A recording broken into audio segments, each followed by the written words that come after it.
लक्ष्मीच्या पावलांनी या मालिकेच्या 23 नोव्हेंबरच्या भागामध्ये आता मूर्ती बनवून देणाऱ्या कलाला अद्वैत सांगत असतो, हिच्याकडून आपल्याला मूर्ती नको आहे, चल सोहम आपण इथून निघून जाऊया, दुसऱ्या दुकानामध्ये 4 पैसे जास्त फेकले की आपल्याला चांगली मूर्ती मिळेल.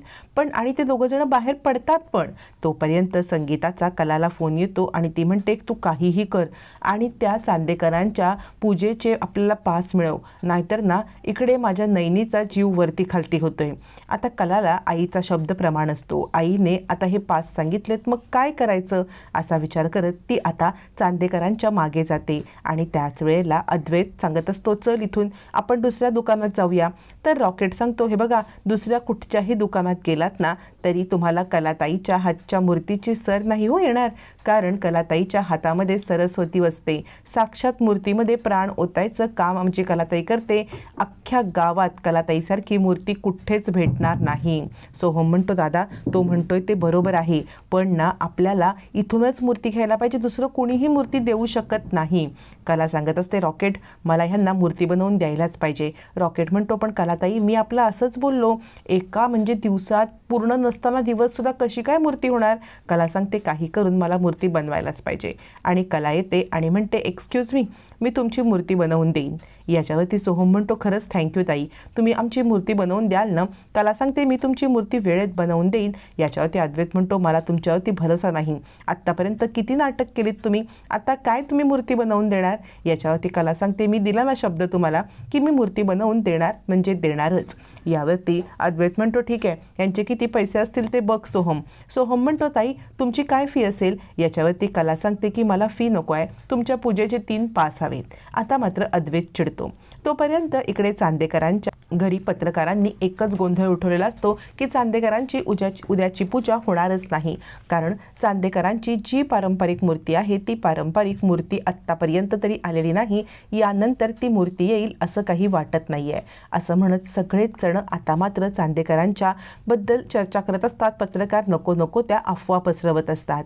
तोपर्यंत अद्वैतची काकू सांगत असते सरोजला, वहिनी काय होईल, अद्वैत आणि सोहम अजूनही आलेले नाही आहेत. इकडे रोहिणी विचार करत असते, बरं झालं हा आला नाही ना तर इथे मला चान्सच मिळेल माझ्या रोहनला इकडे आता उत्तराधिकारी बनवण्याचा.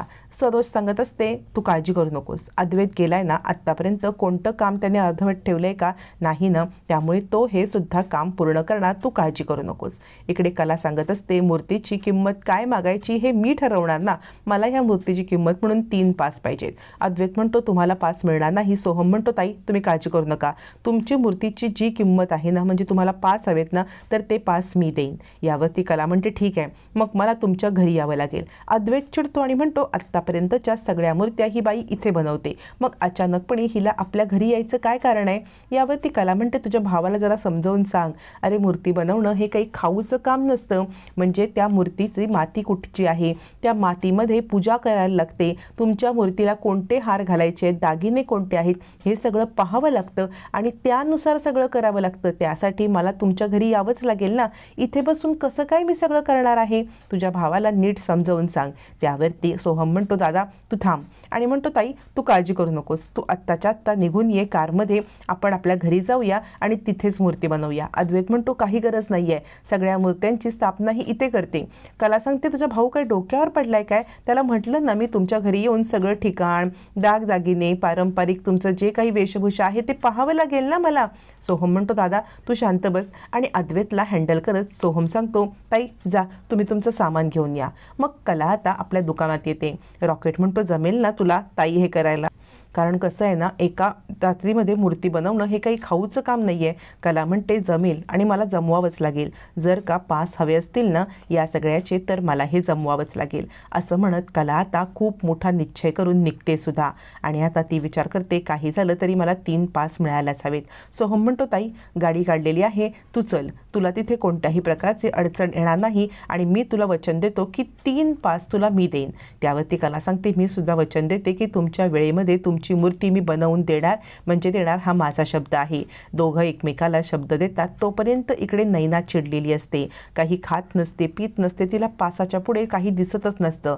काहीही झालं तरी मला पासच हवेत, मला पासच हवेत असं कलाचं म्हणणं चालू असतं. संगीता म्हणते, अगं थांब जरा, खाऊन घे, तुझी स्किन खराब होईल. याच्यावरती काजू सांगत असते, नाही नाही अगं 7 नंतर जेवलं ना की अजून आपल्या स्किनवरती अशा सुरकुत्या येतात बरं, आणि त्यामुळे जेवू नकोस तू इतक्यात, असं म्हणत काजू तिला चिडवत असते.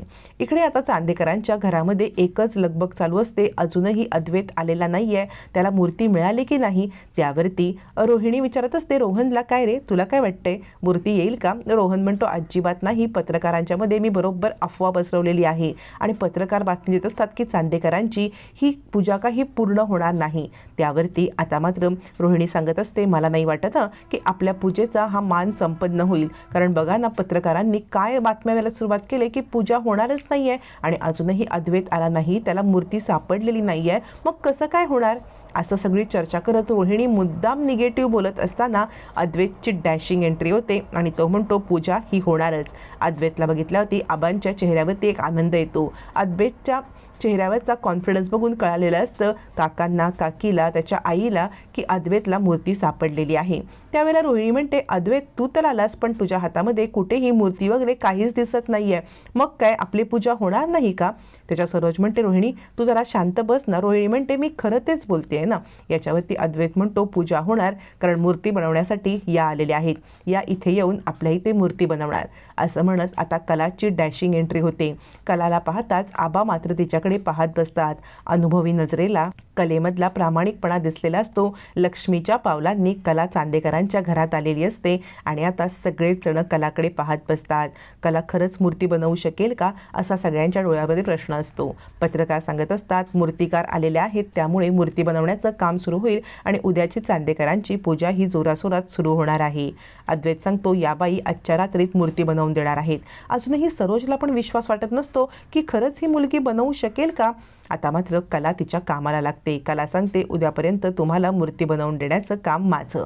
आता तोपर्यंत इकडे नैना रडत असते, मला पास नाही मिळाले, मला पास नाही मिळाले.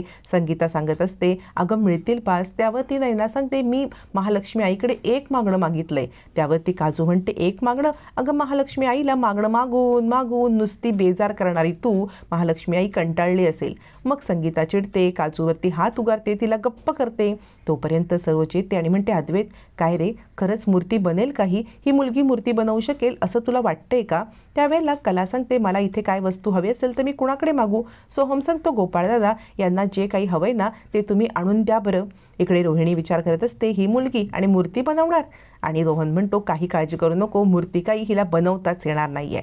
आबा मात्र खुश असतात. त्यांच्या अनुभवी नजरेला कलामध्ये हा गुण दिसलेला असतो आणि ही मुलगी मूर्ती बनवणार, चांदेकरांची आब राखणार, हे आता आबांनी हेरलेलं असतं.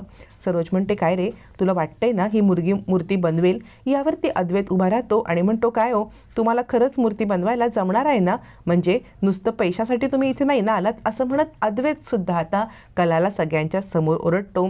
त्यावेळेला रोहिणी म्हणते, मग काय हिला थोडी जमणार आहे, पैशाच्या हवेने इथपर्यंत आली असेल ती. पण कला नेटाने मूर्ती बनवते आणि खरंच कलाची मूर्ती बनवून पूर्ण होते. हातापायाला लागलेली माती असते त्याच पावलाने कला चालते आणि आबा म्हणतात, खरंच लक्ष्मीच्या पावलांनी ही मुलगी या घरात आलेली आहे.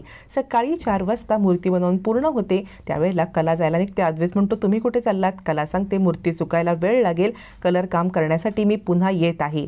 पण अद्वैत काही कलाला जाऊ देत नसतो, तिचा हात गच्च धरून ठेवतो.